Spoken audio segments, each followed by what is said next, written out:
Iran America माहदे पर खैबर पख्तूनख्वा के अवाम फील्ड मार्शल सैयद आसिम मुनीर की काविशों के मुतरफ हो गए। शहरियों का कहना है कि फील्ड मार्शल सैयद आसिम मुनीर ने जो कहा वो कर दिखाया, साबित किया कि पाकिस्तान दुनिया के फैसले करने की सलाहियत रखता है। पाकिस्तान ने पूरी दुनिया को जंगी तबाहकारियों से बचाने में अहम किरदार अदा किया है। सकती है जो इस खित्ते में अमन के खिलाफ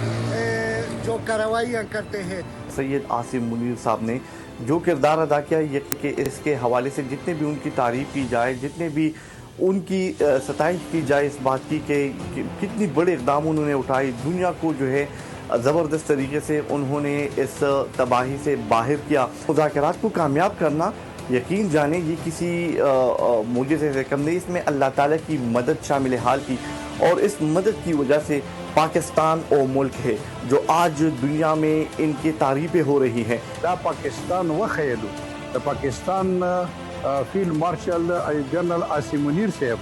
कोम किरदार अदा कړلو هغه किरदार अदा کول زړه نه د مخ پرې ټول پاکستانیانو بلکې ټول اسلامي ملکونو ته په کار اظهار دي شکریا ادا کی ایران او د امریکای ترمنځ چې کوم امن راغی دا زمونږ د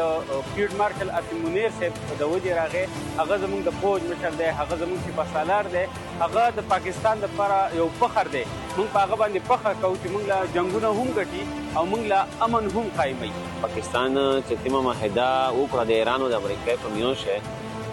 موږ ټول دنیا ویل چې د ایران او د امریکا دا معاهده نه کړي، خو چې فیلډ مارشل چې آسم منیر په شروع هغه خپل کردار په ادا کړ. نو موږ ویل چې په باندې پاکستان چې یا په ټول دنیا کې تیم یو عوامي لیډر شي یا اصلاحیتینا چې په یو کا شوی هغه فیلډ مارشل آسم منیر شه دی چې د ډېر یوت د